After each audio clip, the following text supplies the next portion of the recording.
Seven Mountains TV. Ku misozi irindwi ndabasuhuje mwese mumeze mute. Reka nizere ko mumeze neza kandi reka nizere ko ubuzima burimo bugenda neza.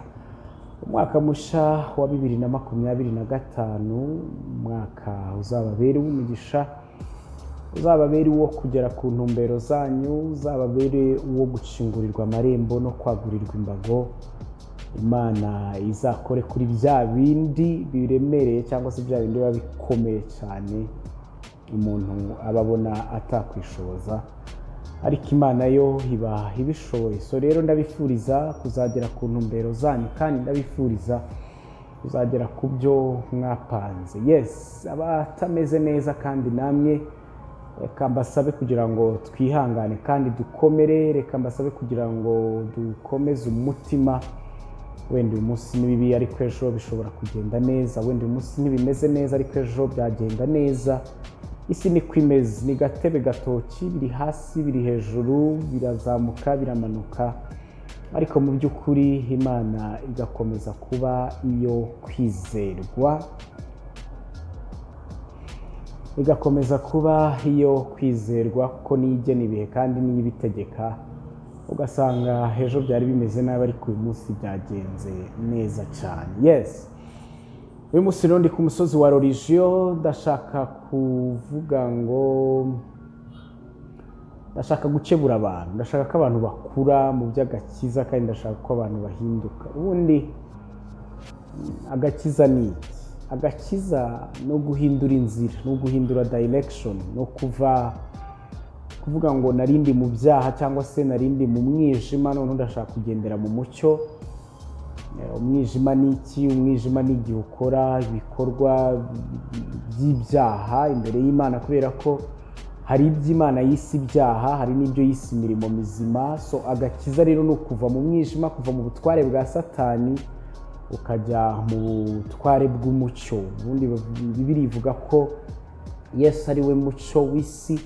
So rero agakiza ni iki? Ni kuva mu mirimo y'umwijima ariyo kuyoborwa na Satani ukajya mu mirimo y'umucyo ariyo kuyoborwa n'Imana. Rero hari igihe uzasanga umuntu avuga ngo narakijijwe, naretse ibya kamere mbi, naretse kujya mu byaha, ariko n'ubundi ugasanga ntiyahindutse. Yego aba mu rusengero, yego ahora mu rusengero, arasenga, aritabira amateraniro, aritabira gahunda z'urusengero n'iki, ariko ugasanga mu mico ntiyahindutse, cyangwa se ugasanga kamere ze za kera n'ubundi aracyazigenderamo. So rero ugasanga biravuna bamwe bitwa ko bo bahindutse, bakavuga njyewe runaka arangusha, njyewe runaka rwose aramvuga, njyewe ncira imanza, njyewe ntanyerera imbuto. Ugasanga rimwe na rimwe abantu banafashe n'icyemezo bavuye mu rusengero rumwe bagiye mu rundi, kubera yuko bavuzwe, kubera yuko baciriweho imanza, kubera ko byagenze gutya na gutya.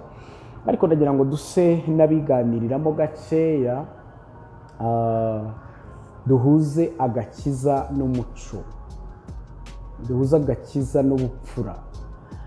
Ubundi biba byiza iyo wari usanzwe ufite umuco, iyo wari usanzwe uri imfura noneho ukanakizwa, biroroha cyane, biranaryoha. Kuko imfura ntivugagura. Yenda n'urugero, imfura ntitukana, ntisayisha, cyangwa se umuntu ufite uburere bwiza ntasayisha, hari ibintu byinshi ativurugutamo, hari ibintu byinshi atajyamo, hari ibintu byinshi atagenderamo. Noneho ugasanga niyo akijijwe, yakiriye Kristo, bihumiye ku murari, cyangwa se guhumira ku murari sibwo ni Kinyarwanda cyiza, amata byaye amavuta, kubera ko n'ubundi yari asanzwe atari umuntu mubi, n'ubundi yari asanzwe atari umuntu ugoranye. Noneho yajya no gukizwa ugasanga amata byaye amavuta, ugasanga biramworoheye, kubera ko n'ubundi nta byaha yari asanzwe azi n'ibyo. Aha rero ndashaka guhuza agakiza n'ubupfura, agakiza n'umuco mwiza, agakiza n'uburere. Nigeze kumva umukozi w'Imana Gitwaza, muzabe mukunda kumva muvuga kenshi mu biganiro byanjye, muribuka ko ari we nakuyeho inspiration y'izina rya channel yacu. Seven Mountains TV yararimo ahuza iyo misozi irindwi iri influence cyangwa se imisozi irindwi hano ku isi abantu bahagazemo cyangwa se imisozi irindwi abantu babarizwamo, ayihuza nuko abantu bakwiriye kuba kuri iyo misozi ariko bakaba no mu by'Imana ntibibagirwe. Tuzabigarukaho ubutaha. Nigeze kumva rero arimo yigisha avuga ngo ubupfura n'ubukristo, avuga ngo ubupfura cyangwa se uburere babwigira mu muryango, noneho ubukristo bwo babwigira mu rusengero. Biragoye cyane kuba uje mu rusengero utafite ubupfura ngo wibwire ko ubukristo buzoroha cyangwa se bizagenda neza, nubwo bibaho. Ariko ni ukuvuga ngo wari ukwiriye kuba warigiye uburere mu muryango, ubupfura warabukuye mu muryango. Ariko nanone nkaza kugaruka, hari igihe umuntu aba atarakuriye mu muryango, hari igihe umuntu aba ataragize ayo mahirwe yo gukurira mu muryango cyangwa se ataragize uwo muryango nyine ngo ahigire ibyo byose, ariko noneho akazisanga akijijwe. Kristo arabihindura pe, arabihindura nubwo bigorana bigafata n'igihe, ariko nabyo birahinduka. Ariko noneho twivugire kuri wa muntu udafite ubupfura yakuye mu muryango, udafite uburere yakuye mu muryango, ariko kandi akisanga mu rusengero yakijijwe. Niba umuryango utaramutoje ko kuvugagura cyangwa kuvuga ubusa ari ukwiyandarika, ari guta umwanya, niba atarigishijwe mu muryango ko kwiba ari icyaha, niba atarigishijwe mu muryango ko gutukana ari icyaha, niba atarigishijwe mu muryango ko kunegurana atari sawa. Hari imiryango usanga ibaho banegurana, usanga akanyuzo kose baragakritika kandi negatively, bagakritika nabi. Mbega umuntu utambitse ibirenge, mbega umuntu ufite umutwe munini, mbega umuntu ufite iminwa minini, mbega umuntu umeze gutya na gutya, byose umuntu ahanyura bakamukritika, umwana akabikurana. Ni ukuvuga ngo najya no mu rusengero kwiga iby'ubukristo cyangwa se gukizwa, wa muco yakuranye cyangwa se yakuriyemo n'ubundi ntuzahita ucika, kandi icyo kikaba icyaha mu rusengero. Kuvuga ngo uranenga umuntu Imana yaremye ngo afite iminwa munini, uraba ukoze icyaha, kandi yakuriye mu muryango ukora icyo kintu.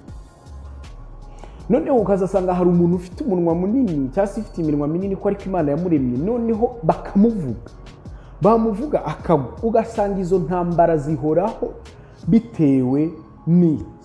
Aha rero nibyo ngira ngo tuganireho.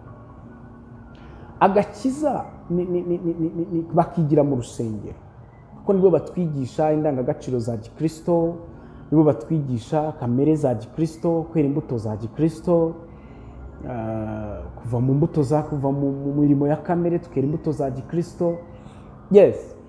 Noneho ukazasanga uwo muntu wikuriye mu muryango utamutoza kwera izo mbuto, utamutoza izo ndangagaciro za kimuntu, aje mu rusengero biragorana. N'ubundi uzasanga avugagura, uzasanga anegurana, uzasanga atukana, uzasanga rimwe rimwe yaguye mu byaha yasinze, uzasanga byagenze gute. Kubera iki? Ni gake gake mu rusengero. Ariko iyo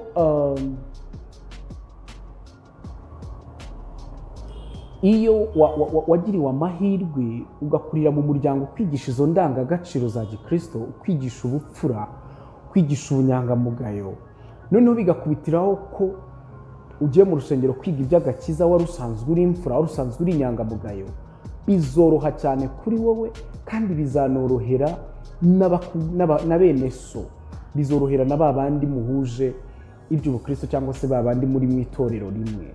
Yego.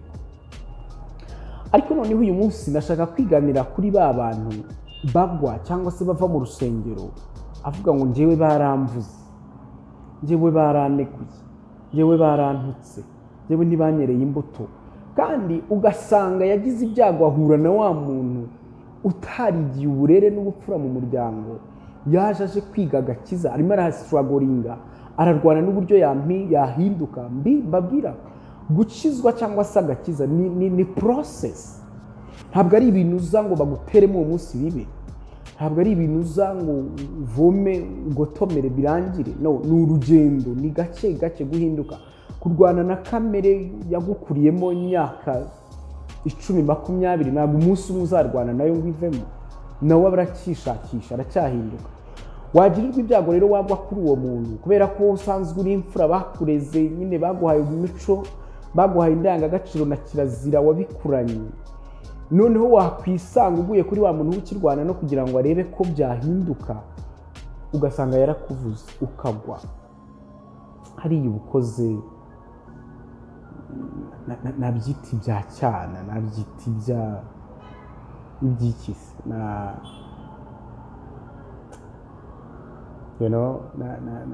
ubwa simbigaye biterwa nyine na level y'umuntu, ariko ntukwiriye kuva mu rusengero ngo bakuvuze kubera ko n'ahandi ugiye baravuga. Ntukwiriye kuva mu gakiza ngo banshiriye imanza, ntukwiriye kuva mu gakiza ngo pasiteri ntande, ntukwiriye kuva mu gakiza ngo njye mu rusengero ntibanyitaho, ntabwo banyicaje imbere, ntabwo bampa agaciro, ntibampa recognition. Kereka niba waraje uje kureba umuntu utaraje uje kureba Imana.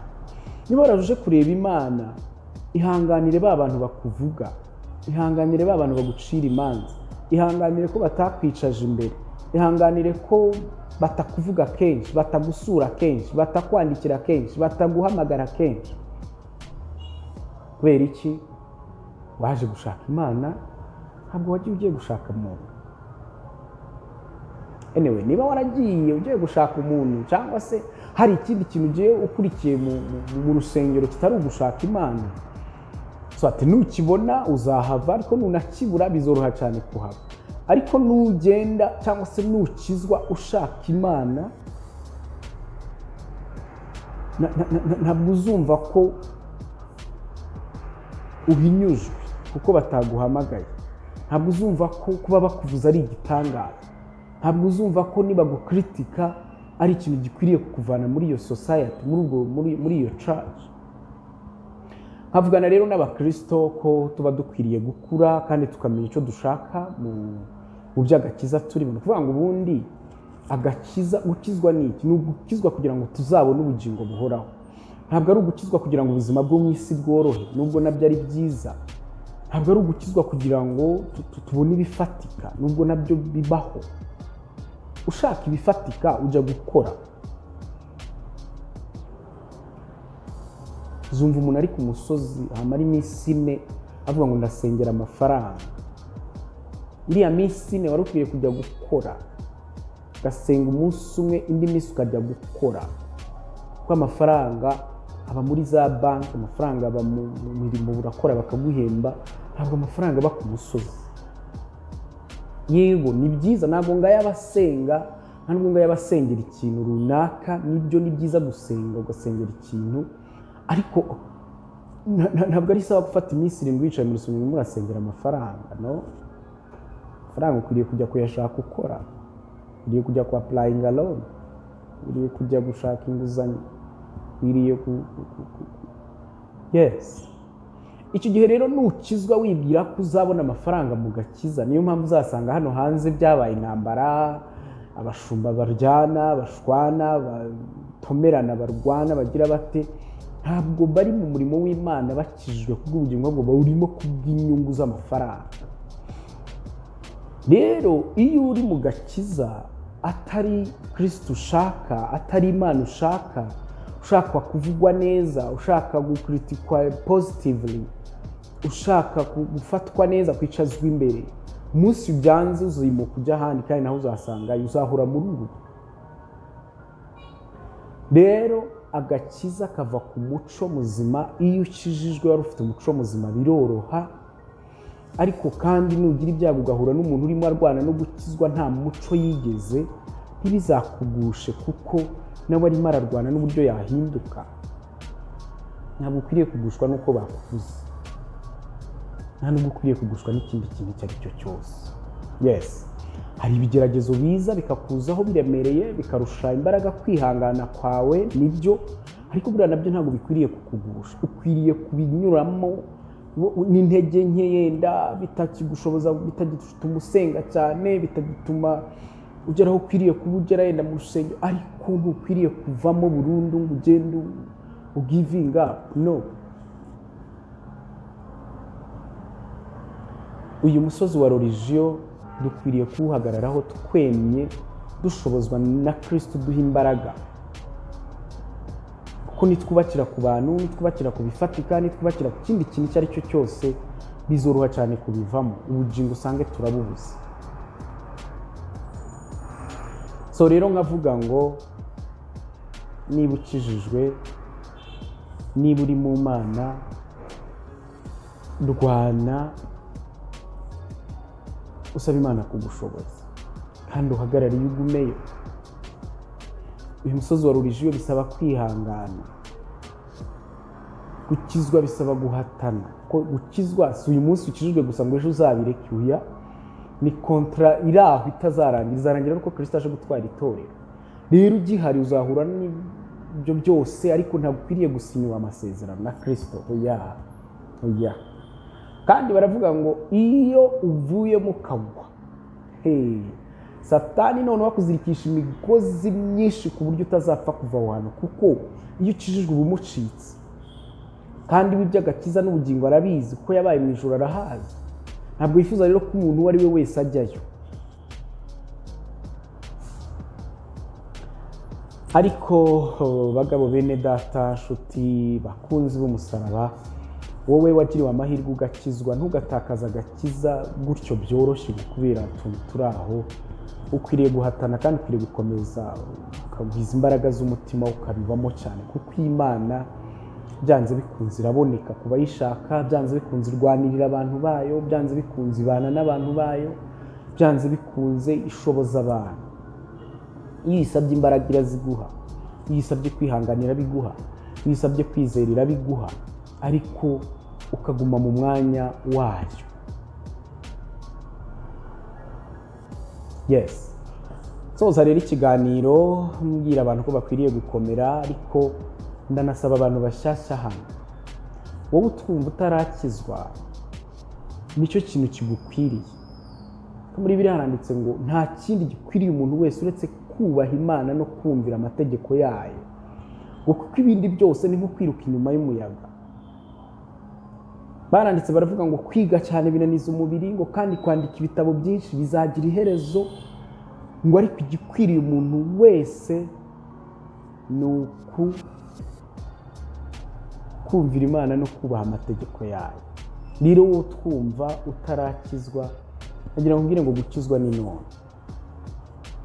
Kandi gukizwa nababwiye ko ari uguhindura direction, uva mu butware bw'umwijima ukajya mu butware bw'umuco. Hari abantu baba bari mu butware bw'umwijima batazi ko baburi mu bangeso nziza, ko bafite imico myiza, nta kibazo. Nowe utarakiriye Kristo nk'umwami n'umukiza muri wowe, menya ngo ntukijijwe. Uri ingeso nziza ariko ntukijijwe, uri imico myiza ariko ntukijijwe.